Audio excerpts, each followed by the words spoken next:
మీ car EMI కట్టలేకపోతున్నారా? మీ car EMI మేము కడతాం. ఈ నెంబర్కి కాల్ చేయండి.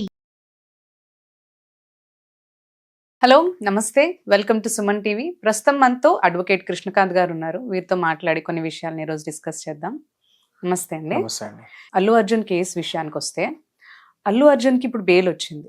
అంత మాత్రాన ఇప్పుడు అల్లు అర్జున్ ఆ కేసు నుంచి బయటకు వచ్చినట్టేనా? ఎందుకంటే మనకు రీసెంట్గా ఇప్పుడు చూసుకున్నట్లయితే చిక్కడపల్లి పోలీస్ స్టేషన్లోంచి ఒక సంధ్యా థియేటర్ వాళ్ళకి షోకాజ్ నోటీస్ అనేది పాస్ చేయడం జరిగింది వాళ్ళ లైసెన్స్ పైన. సో దీన్ని ఎలా చూడొచ్చు అంటారు? యా, అల్లు అర్జున్ గారి కేసు ఏదైతే అవుతుందో ఇప్పుడు అన్ని ఛానల్స్ లో అదే వైరల్ అవుతుంది. సో దాని మీద ఎక్కువ డిస్కషన్స్ అవుతున్నాయి. I can understand. But the thing is that Allu Arjun గారిది ఇప్పుడు ఏదైతే ఆయనకి ఇంటరిమ్ బెయిల్ వచ్చిందో హైకోర్టు ఏదైతే గ్రాంట్ చేసిందో 4 వారాలకి, అది ఓన్లీ ఒక టెంపరీ రిలీఫ్. సో ఆ బెయిల్ ఇప్పుడు ఓన్లీ 4 వారాలకే ఉంది ఆయనకి. ఇది ఇలా ఉండగానే ఇప్పుడు నాంపల్లి కోర్టులో ఎక్కడైతే మెయిన్ కేసు ఇప్పుడు ప్రాసిక్యూషన్ అవుతుందో ఆ కోర్టులో వీళ్ళ టీమ్ ఆఫ్ లాయర్స్, ఎవరైతే లాయర్స్ ఉన్నారో అల్లు అర్జున్ గారి తరఫున, వాళ్ళు రెగ్యులర్ బెయిల్ కూడా వేసుకోవాలి.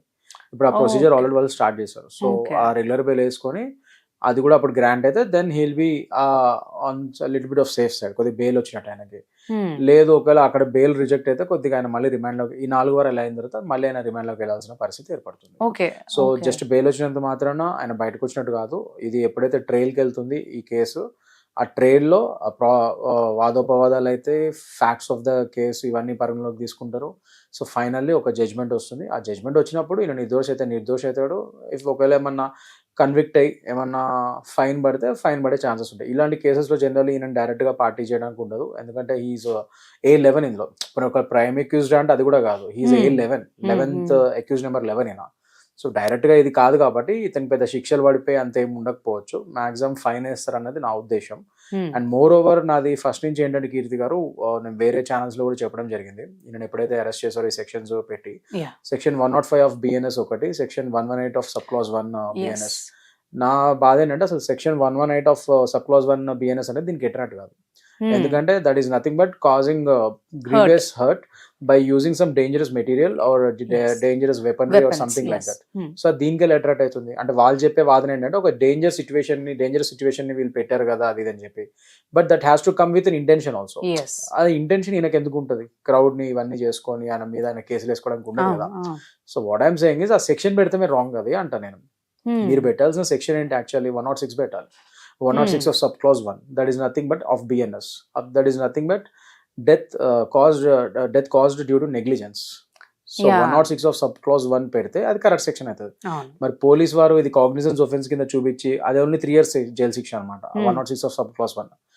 సో అది అందుకనే మరి దాని గురించి మరి దేని గురించి నాకు తెలియదు. కానీ మొత్తానికి అయితే పోలీస్ వారు ఎవరైతే ఇన్వెస్టిగేషన్ చేస్తున్నారో మరి వారు ఈ సెక్షన్ ఎందుకు పెట్టారు, 118 ఆఫ్ సబ్ క్లాజ్ 1 ఎందుకు పెట్టారో నాకు అది అర్థం కాలేదు.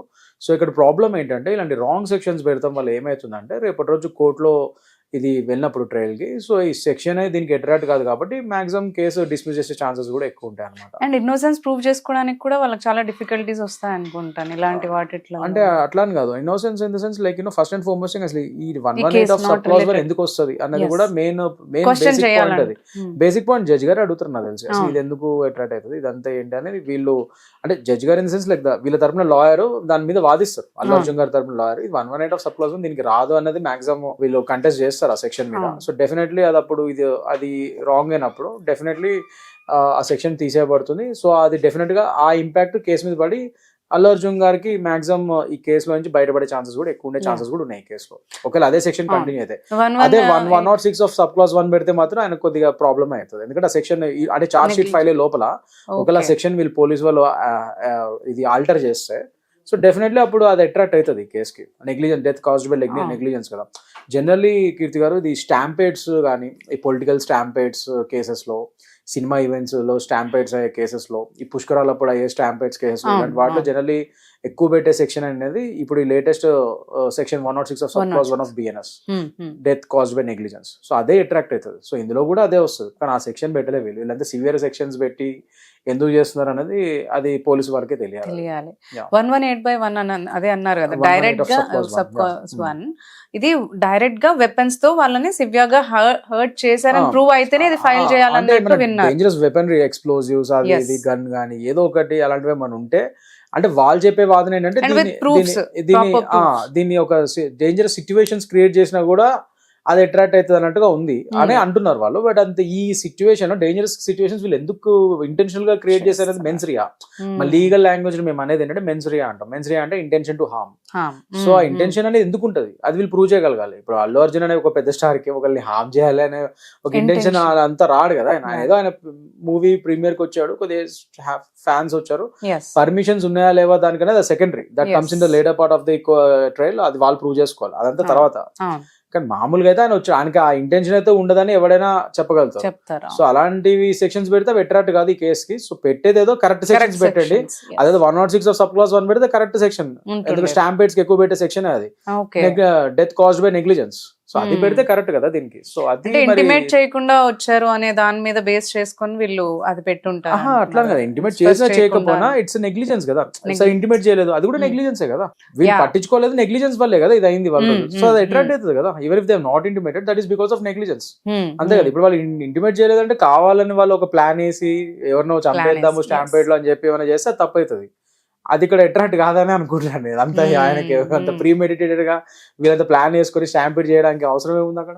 They are not a terrorist organisation or anti social elements, right? It's cinema unit, అది ఒక ప్రొడక్షన్ యూనిట్, అది సినిమా థియేటర్ అది. And cinema production unit and including cinema the star cast of the movie వాళ్ళు cinema చూడటానికి వచ్చారు premier షోకి.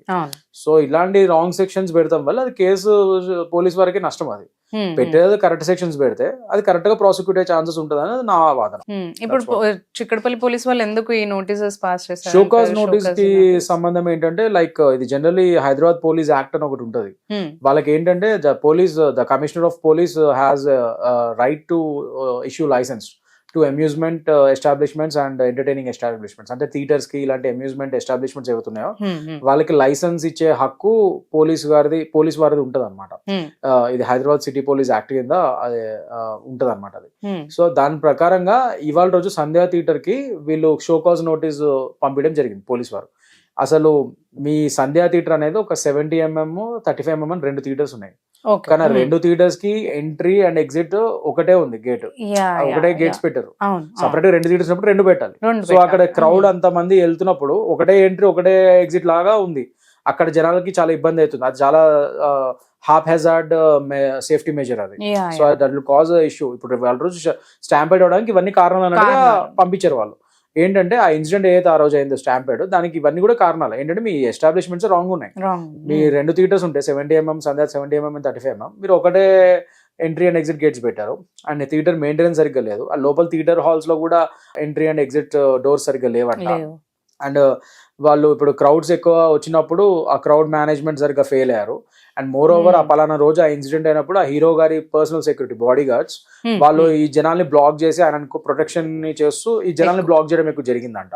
So ఆ blockage వల్ల వాళ్ళు ఎంట్రీ గేట్స్ దగ్గర అది ఆపేశారంట, ఆ ఎగ్జిట్ గేట్స్ దగ్గర.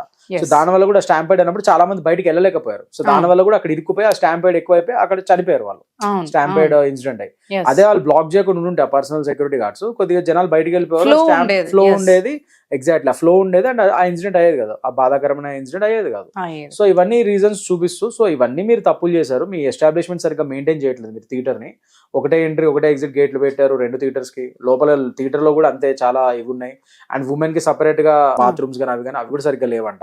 సో ఇవి అంటే ఇన్ని రోజులు వాళ్ళకి కనబడని లోపాలని ఇవాళ రోజు పోలీస్ వారికి అది కనబడుతుంది, అది వేరే విషయం. 20 ఏళ్ళ నుంచి అది అట్లానే ఉంది. ఇవాళ రోజు వాళ్ళకి ఇప్పుడు వీళ్ళ మీద కూడా ఎలిగేషన్స్ ఉన్నాయి కాబట్టి పోలీస్ వారు సరిగ్గా చేయలేదు, వాళ్ళు ఫెయిల్ అయ్యారు ఈ సేఫ్టీ మెజర్స్ లో అన్న ఎలిగేషన్స్ ఉన్నాయి కాబట్టి ఇప్పుడు ఇవాళ రోజు మరి వాళ్ళ సంధ్యా థియేటర్ మీద ఇప్పుడు నిద్ర లేచి అదేదో నోటీస్ పంపించినట్టుంది. సో ఇప్పుడు షోకాజ్ నోటీస్ ఏమని పంపించారంటే, ఇవన్నీ మీరు ఎక్స్ప్లెనేషన్ ఇవ్వాలి, మీ థియేటర్ లో ఎస్టాబ్లిష్మెంట్స్ ఇన్ని లోపాలు ఉన్నాయి, మీ షోకాజ్ నోటీస్ కి మీరు ఎక్స్ప్లెనేషన్ ఇవ్వకపోతే మీ లైసెన్స్ క్యాన్సిల్ చేస్తాం. ఈ సినిమాటోగ్రఫీ లైసెన్స్ అని ఉంటుంది, పోలీస్ వారు ఇవ్వచ్చు.